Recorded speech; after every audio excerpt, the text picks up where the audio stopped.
আপনি কি পুরীর 3টি রথের রহস্যের কথা জানেন? যদি না জেনে থাকেন তাহলে জেনে নিন। হয়তো জগন্নাথ প্রভুর আশীর্বাদের কারণে আপনার কাছে এই ভিডিওটি এসেছে। রথগুলিকে কি কি কাপড় দিয়ে সাজানো হয়? রথগুলির কয়টি করে চাকা আছে ও রথে থাকা ঘোড়াগুলির নাম কি?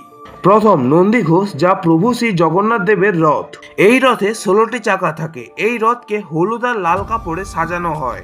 এই রথকে 4টি ঘোড়া টেনে নিয়ে যায়। 4টি ঘোড়ার নাম হলো প্রথম শঙ্খ, দ্বিতীয় বরাহ, তৃতীয় সেতু আর চতুর্থ হরিদ্বার। আর রথের দড়ির নাম হলো শঙ্খচূড়া।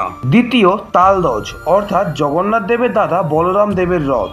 এই রথে 14টি চাকা থাকে। এই রথকে লাল আর সবুজ কাপড় দিয়ে সাজানো হয়। এই রথের ঘোড়াগুলির নাম হলো তীব্র, ঘোর, দীর্ঘশ্রম আর সর্বনাভ।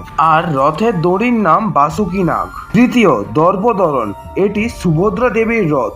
সুভদ্রা দেবী একা নয়, এনার সঙ্গে সুদর্শন দেবও বিরাজমান। এই রথটিকে লাল আর কালো কাপড় দিয়ে সাজানো হয়। এই রথে 12টি চাকা রয়েছে। এই রথে 4টি ঘোড়ার নাম হলো রচিকা, মচিকা, চিতা আর অপরাজিতা। এই রথে দড়ির নাম হলো স্বর্ণচূড়া। জয় জগন্নাথ।